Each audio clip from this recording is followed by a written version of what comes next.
Gold hub తాకట్టులో ఉన్న బంగారాన్ని విడిపించి కొనబడును. అదే రోజు ఆన్లైన్ ధరకు కొని డబ్బులు ఇవ్వబడును. నమస్తే, వెల్కమ్ టు మనం టీవీ. నేను మీ ప్రియాంకరావు. ఈ రోజు మనతో పాటు ప్రముఖ పొలిటికల్ అనలిస్ట్ కృష్ణకుమారి గారు ఉన్నారు. వారితో మాట్లాడదాం. నమస్తే మ్యామ్. నమస్తే మ్యామ్, ప్రశాంతంగా జరగాల్సిన పోలింగ్ ఎందుకు ఘర్షణల వాతావరణంలో జరుగుతుంది? ఎందుకంటే పోలింగ్ స్టార్ట్ అవ్వడానికి ముందే ఘర్షణలు, ఇటు కూటమి వైఎస్ఆర్సీపీ మధ్య ఘర్షణలు, కొంతమంది ఆడవాళ్ళ తలలు కూడా చీలి రక్తాలు వచ్చినాయి. అంటే పల్నాడులో కావచ్చు, అలానే హిందూపురంలో రాళ్ల దాడి, ఇక కడపలో కూడా పరిస్థితి చాలా దారుణంగా ఉంది. అంటే ఎందుకు ఈ విధంగా ఈ దాడుల నేపథ్యంలో పోలింగ్ జరుగుతుంది? దీనికి కారణాలు ఏమని చెప్పుకోవచ్చు? ఎందుకంటే కొంతమందిని నిర్బంధిస్తున్నారు. అసలు ఏంటి అంటే అసహనం, అంతకంటే ఏమీ లేదు. మా పార్టీయే గెలవాలి అంటే మా పార్టీయే గెలవాలి. ఇవాళ దాదాపు ఈ ఎలక్షన్ అంటే 2019 ఎలక్షన్ జరిగినప్పటి నుంచి ఏదో ఒక సంవత్సరము, 2 సంవత్సరాలు, 3 సంవత్సరాలు ఆగిన తర్వాత 4వ సంవత్సరం, 5వ సంవత్సరం నుంచి ఎలక్షన్ వేడి స్టార్ట్ అవుతుంది. సన్నద్ధం అవుతూ ఉంటారు రాబోయే ఎలక్షన్కి. కానీ ఈ ఎలక్షన్కి అలా కాదు. డే 1 నుంచి ఎప్పుడైతే చంద్రబాబు నాయుడు ఓడిపోయి జగన్మోహన్ రెడ్డి సీఎం అయ్యాడో అయిన క్షణం నుంచి ఈ వచ్చిన అధికారాన్ని నిలబెట్టుకోవటం ఎలా అని వీళ్ళు, మళ్ళీ అధికారంలోకి రావాలి అని వాళ్ళు ఇద్దరూ కలిసి ఆ రాష్ట్రాల్లో ఎన్నికల వేడిని ఎప్పుడో రాజేసేశారు. దానికి పరాకాష్ఠగా చంద్రబాబు నాయుడు భార్య గురించి అసెంబ్లీలో మాట్లాడటము, అలాగే దానికంటే ముందు ఈ 3 రాజధానులు గొడవ వచ్చిన తర్వాత ఈ 3 రాజధానులు విషయంలో మన ఎమ్మెల్సీ సభల్లో, శాసన మండలిలో జరిగిన గొడవలు, అలాగే శాసనసభలో జరిగిన గొడవలు ఏ రకంగా చూసినా సరే వీళ్ళు అగ్గి రాజేశారని చెప్పొచ్చు. ఇప్పుడు వాళ్ళు అసలు 3 రాజధానులు గొడవ గనక మొదలెట్టకుండా ఉండున్నట్లయితే కనుక జగన్మోహన్ రెడ్డి ఇంత ఎన్నికల వేడి ఇంత ముందు వచ్చి ఉండేది కాదు. ఇసుక కొత్త పాలసీ తీసుకొస్తున్నాను అని చెప్పి కృత్రిమ ఇసుక కొరతని సృష్టించి ప్రజలని అలాగే కార్మికుల్ని అల్లకల్లోలం చేసి వాళ్ళని ఆవేదనకు గురి చేసి వాళ్ళంతా ఆ దేశం వదిలిపెట్టి ఆ రాష్ట్రం వదిలిపెట్టి పారిపోయేలాగా చేసిన ఘనత జగన్మోహన్ రెడ్డిది. మరి బతికుంటే బల్సాకు తినొచ్చు, ఇక్కడ ఏమీ లేదు, ఏం చేస్తామనే ఉద్దేశంతో కొంతమంది అయితే ఆత్మహత్యలు చేసుకున్న వాళ్ళు ఉన్నారు. కొంతమంది చిన్న చిన్న కాంట్రాక్టర్లు కూడా ఆత్మహత్యలు చేసుకున్నారు. ఇలాంటి పరిస్థితి నుంచి ఎన్నికల వేడి రాజుకుని ఇంకా ఫైనల్కి చంద్రబాబు నాయుడు అరెస్టుతోటి, ఆ ఉదంతంతో ఇంకా బ్లోఅప్ అనమాట. ఒక విస్ఫోటనంలాగా రాజకీయ పరిస్థితిలో పెను మార్పులు చోటు చేసుకున్నాయి. ఆ రోజు నుంచి నువ్వా నేనా అనే పందాలోనే రాజకీయాలు ఉన్నాయి తప్పితే వేరేగా లేవు. మరి అలా ఉన్నప్పుడు మరి ఇద్దరు పోటాపోటీగా ఎన్నికల్లోకి వచ్చిన తర్వాత మళ్ళీ పైగా మేమే గెలవాలి అంటే ప్రభుత్వ వ్యతిరేక ఓటు చీలాల్సిందే అని జగన్మోహన్ రెడ్డి అనుకోవటము, ప్రభుత్వ వ్యతిరేక ఓటు చీలితే గనక నేనంటూ పోటీ చేస్తే ప్రభుత్వ వ్యతిరేక ఓటు చీలుతుంది కాబట్టి నేను పోటీ చెయ్యను అని పవన్ కళ్యాణ్ అనటం ఒక రకంగా వైసీపీకి చాలా గడ్డు పరిస్థితిని తీసుకొచ్చింది. ఎలా అయినా ఆ పొత్తును విడగొట్టాలని శతవిధాల ప్రయత్నం చేశారు, కానీ అవ్వలేదు. చివరికి వీళ్ళిద్దరే కాకోకుండా వీళ్ళకి ఇంకా ఓ పెద్ద గండబేరుండం లాంటి బీజేపీ పార్టీ వచ్చి చేరింది. ఆ ముగ్గురు కలిసి కూటమిగా ఎన్నికల బరిలోకి దిగిన దరిమిల వైసీపీ పార్టీకి ఒక రకమైన ఆవేదన, ఒక రకమైన నిరుత్సాహము, ఒక నిర్వేదము వచ్చి కొంతమంది బాధపడుతూ ఉంటే, కొంతమంది ఏమైనా సరే ఎట్లా అయినా సరే గొడవలు చేసైనా సరే చావో రేవో అయినా సరే మనం ఎన్నికల్లో గెలవాల్సిందే అని కొంతమంది ఇలా అనుకుంటున్న సందర్భం. అలా గడిచి ఇప్పుడు ఎలక్షన్ వచ్చింది. ఎలక్షన్ వచ్చిన తర్వాత ఈవేళ పరిస్థితి చూస్తే అసలు మామూలుగా ప్రతి సంవత్సరానికి సంక్రాంతి ఒకసారి వస్తుంది ఎవరికైనా. ఆంధ్రప్రదేశ్కి రెండో సంక్రాంతి ఈ ఎలక్షన్స్.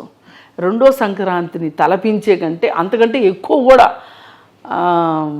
వాహనాలు హైదరాబాద్ నుంచి వెళ్ళడము, అసలు 3 రోజుల నుంచి జాతర కింద ఉంది. ఏది విజయవాడ హైవే ఈ టోల్ గేట్స్ దగ్గర గంటలు గంటలు వెయిట్ చేయాల్సి రావటం. మేడం, నిజంగానే మీరు అన్నట్టు ఏపీలో ఒక పండుగ వాతావరణం నెలకొంది, ఏదో పెద్ద పండుగ జరగబోతుంది అనేసి అనుకుందాం. మరి ఈ నేపథ్యంలో ఒక ఎమ్మెల్యే ఒక సామాన్యుడిని కొట్టడం ఎలా, దీన్ని ఎలా చూడాలి మనం? అంటే ప్రజలు ఎన్నుకుంటేనే కదా మీరు ఈరోజు నాయకులు అయ్యారు. మరి అదే నాయకుడు అదే ఎన్నుకున్న ప్రజల మీద చేసుకోవడాన్ని మనం ఏ విధంగా చూడాలి ఎలక్షన్ వేళ?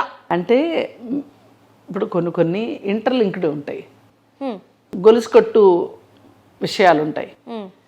వీళ్ళు ఏవైనా గెలవాలని వైసీపీ వాళ్ళు అనుకోవటం, ఏవైనా గెలవాల్సిందే అని తెలుగుదేశం అనుకోవటము, పోటాపోటీగా ఉండటము, అటువైపు ఒక రకంగా చంద్రబాబు ప్లస్ పవన్ కళ్యాణ్ బీజేపీ ఉండటము అటువైపు, ఇటువైపు వైసీపీ వాళ్ళు, దీనిలో ఇసుక మాఫియా వాళ్ళు, మద్యం మాఫియా వాళ్ళు, లేదా రకరకాల విషయాల్లో బాగా డబ్బులు సంపాదించేసిన మదపుటేనుగులు ఒకవైపు, ఇలా ఉండేసరికి వీళ్ళు మోహరించుకుంటున్నారు. దీనికి ఎవరు ఊహించాలి అసలు నిజానికి ఇంతమంది హైదరాబాద్ నుంచి కానీ, బెంగళూరు నుంచి కానీ, మెడ్రాస్ నుంచి కానీ, లేదు అటు ఒరిస్సా వైపు నుంచి కానీ, ఇలా అన్ని వైపుల నుంచి అన్ని దారులు ఆంధ్రాకే అన్నట్లుగా అవుతుందని ఎవరు ఊహించాల. అది జరిగేసరికి వాళ్ళకి కొంచెము టెన్షన్ స్టార్ట్ అయిపోయింది. అంతకుముందంతా చాలా ధీమా ఉండింది వైసీపీ వాళ్ళకు కూడా. ఈ ధీమా ఇంతమంది జనాలు ఇలా వెల్లువలాగా ఉప్పెనలాగా రావటం చూసేసరికి వాళ్ళకి టెన్షన్ స్టార్ట్ అయింది. దానికంటే ముందే సునీతారెడ్డి ఒక టెన్షన్ని క్రియేట్ చేసి పెట్టింది, ఒక ప్లాట్ఫామ్ క్రియేట్ చేసి పెట్టింది. దానిలో వచ్చి మన షర్మిల రెడ్డి వచ్చేసేసి క్రికెట్ ఆడుతూ ఉంది. అన్నీ 6లే ఆమె ఆడుతుంటే గ్రౌండ్ అరేంజ్ చేసిందేమో సునీతారెడ్డి, ప్లేయర్ ఏమో షర్మిల. దీన్ని తట్టుకోవటం కష్టంగా ఉంది వైసీపీ వాళ్ళకి. ఓ పక్క తెలుగుదేశం వాళ్ళకి మనసులో బాగా సంతోషంగా ఉంది, ఇంకా గెలుపు మాదే అని. సరే, ఇలా ఉన్న పరిస్థితుల్లో ఎలక్షన్ రోజు రానే వచ్చింది కదా. వీటన్నిటి తాలూకు అసహనాలు వైసీపీ క్యాండిడేట్ల మనసుల్లో గూడు కట్టుకొని ఉన్నాయి. అది ఎప్పుడు బద్దలవుద్దా అనే దానికోసం ఎదురు చూస్తున్నట్లుంది. ఇవాళ ప్రతి క్యాండిడేట్ కూడా ఎమ్మెల్యే క్యాండిడేట్లు కావచ్చు, ఎంపీ క్యాండిడేట్లు కావచ్చు, లేదంటే చిన్న స్థాయి నాయకులు కావచ్చు, ఎవరి హోదాకి తగ్గ నాయకులు ఆ నాయకులు ఒక్కొక్క అగ్నిపర్వతంలాగా ఉన్నారు, ఒక నాటు బాంబులాగా తయారయ్యారు. వీళ్ళంతా మానవ బాంబుల్లాగా తయారైపోయారు వీళ్ళు. ఇంకా ఫైనల్గా చెప్పుకోవాలంటే ఈ మానవ బాంబులన్నీ ఇవాళ ఎలక్షన్ కోసం బయటకు వచ్చినప్పుడు ఇప్పుడు ఈయన క్యాండిడేట్ తెనాలిలో, ఆ క్యాండిడేట్ అందరూ లైన్లో నుంచున్నారు. ఈయన పెద్ద ధీమాగా ఏదో అంటారే పెద్ద పుడింగిలాగా బయలుదేరాడు అన్నట్లు వెళ్తూ ఉంటే, మరి ఆ లైన్లో ఉన్న వాళ్ళు ఎవరో మరి అతను ఎమ్మెల్యే అనుకున్నారో అనుకోలేదో, లేకపోతే వెనక నుంచి చూసి అన్నారో, ఏదో జరిగింది, సంథింగ్ రాంగ్. ఏంటి లైన్లో కాకుండా విడిగా వెళ్తున్నావేంటి అనేసరికి ఇప్పుడు మనకి పెద్ద బెలూన్ ఉంటుంది. ఆ బెలూను ఏ రీజన్తో పగులుదామా అని ఎదురు చూస్తూ ఉంటుంది. దానికి ఒక చిన్న గుండె సూది ఇట్లా జస్ట్ టప్మని తగిలితే చాలు పెద్ద శబ్దంతో పగిలిపోతుంది. అట్లాగే ఎమ్మెల్యే మనసు కూడా అట్లాగే పెద్ద బెలూన్ లాగా ఉంది. ఏది తాకుతుందా ఈ బెలూన్ పగులుతుంది అనే పరిస్థితిలో ఉన్న సందర్భంలో అసహనము, బాధ, కోపము అన్నీ అన్నాబొత్తుని శివకుమార్ ఇంక ఈయన వెనక్కి తిరిగేసేసి ఆయన విశ్వరూపాన్ని చూపించి చెంప మీద పెట్టి ఫెళ్ళమని ఒకటి పీకేసరికి అసలు ఇది ఎంత హాస్యాస్పదమైన విషయం అంటే, ఎంత దారుణమైన విషయం అంటే, ఒక ఎమ్మెల్యే తనకిప్పటిదాకా ఉన్న అధికారం పోతుంది, తమ అధినాయకుడు ఓడిపోబోతున్నాడు అనే ఒక రకమైన కోపము, బాధ, అసహనము ఇలా ఎన్ని ఉంటే అన్నీ అవన్నీ పెళ్ళుబుకి ఓటర్ మీద చేయి చేసుకోవటము అనేది మట్టుకు ఒక ప్రజాప్రతినిధికి తగదు. మామూలు వ్యక్తులు కొట్టుకుంటారు, తనుకుంటారు, అది వేరే విషయం. ఒక ప్రజాప్రతినిధివి, నువ్వు బాధ్యత గల ప్రజాప్రతినిధివి, నిన్ను చూసి నలుగురు నేర్చుకోవాలి. నువ్వు ఒకళ్ళకి ఎగ్జాంపుల్గా ఉండాల్సిన వాడివి. నువ్వు ఎంత కష్టం అవని, ఎంత నష్టం అవని, అసలు ఇప్పుడు నీ ముందు నీ ఆశా సౌదాలన్నీ కూలిపోని, కానీ నువ్వు సంయమనం పాటించాలి. అసలు నువ్వు కదా నలుగురికి ఎగ్జాంపుల్ అవ్వాల్సింది, నువ్వు కొట్టడం ఏంటి? పైగా దీని తర్వాత నాకు బాగా నచ్చిన అంశం ఏంటి అంటే, ఇతను తెలిసి అన్నా తెలియకన్నా, అతను ఎమ్మెల్యే అని తెలిసి అన్నా తెలియకన్నా కానీ అతను ఒక రూల్ ఫాలో అవ్వమని చెప్పాడు. అది కూడా ఒక రకంగా ఒక సోషల్ రెస్పాన్సిబిలిటీ లాంటిది.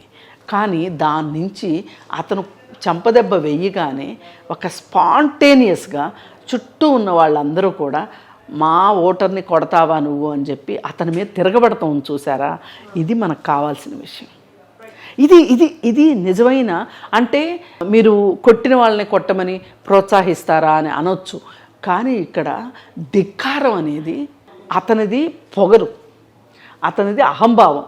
అధికారం ఉంది అనే ఒక అధికారం తాలూకు వచ్చిన పొగరుబోత్తనం అయితే, రౌడీయిజం అయితే, ఇతనిది ఒక ధిక్కారం అన్నమాట. మా మీద నువ్వు చేయి చేసుకుంటావా, మేము ఓటేస్తే కానీ గెలవలేని నువ్వు, మేము నిన్ను అందలం ఎక్కిస్తే కానీ అందలం ఎక్కలేని నువ్వు మమ్మల్ని కొడతావా అని వాళ్ళందరూ తిరగబడతాం చూసారా. ఈ తిరుగుబాటు చాలా అవసరమైన విషయం. ఎక్కడైనా సరే అలా అని ప్రతిసారి చట్టాన్ని చేతిలోకి తీసుకోమని కాదు, కానీ నీ నిరసన తెలియజేయాల్సిన చోట, నీ ధిక్కార స్వరాన్ని వినిపించాల్సిన చోట వినిపించకపోతే నువ్వు జవసత్వాలు లేని ఒక మరమనిషి కింద లెక్క. అది ఆ పౌరులు అక్కడ చూపించడం అనేది చాలా గొప్పగా ఉంది. ఆ తర్వాత ఆ క్యాండిడేట్ని తీసుకొని వెళ్ళి గృహ నిర్బంధంలో పెట్టారు. అది అతనికి సరి అయిన శిక్ష అనుకుంటున్నాను. ఈరోజు అతను ఫీల్ కావచ్చు, ఓకే నా ఓటర్లు నన్ను కొడతారా అని అనుండొచ్చు, అనుకోవచ్చు, కానీ దానికి మొదలు నువ్వే. అసలు నువ్వు లైన్లో ఉండి ఆదర్శంగా ఉండాల్సింది పోయి, నువ్వు లైన్ దాటి, అంటే క్రమశిక్షణ దాటి నువ్వు ఒక రూల్ ఆఫ్ లా ఉంది, దాన్ని నువ్వు ఫాలో అవ్వలేదు, ప్రశ్నిస్తే ఇంకా నీకు మరింత కోపం వచ్చింది. ఇది ఇలా చెయ్యడము అనేది అప్పటికప్పుడు సరే మన ఎమ్మెల్యేనే కదా మన దెబ్బ వేశాడు అని చెప్పి అయ్యో తప్పైపోయిందండి మీ కోపం తెప్పించామని దండం పెట్టే బానిసత్వం కంటే కూడా ఈ ధిక్కార స్వరం నాకు బాగా నచ్చింది.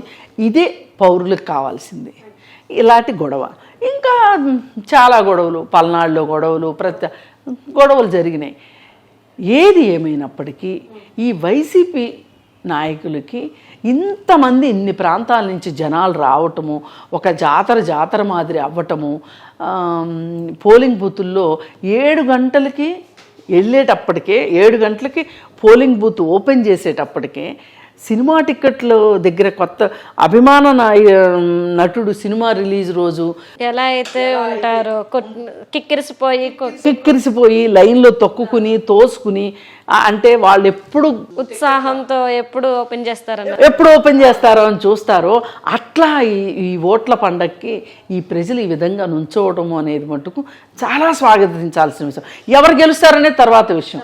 ముందైతే మటుకు ప్రజలు వాళ్ళ బాధ్యత ప్రకారం వాళ్ళు వచ్చారు. Right. Thank you so much ma'am. Thank you so much.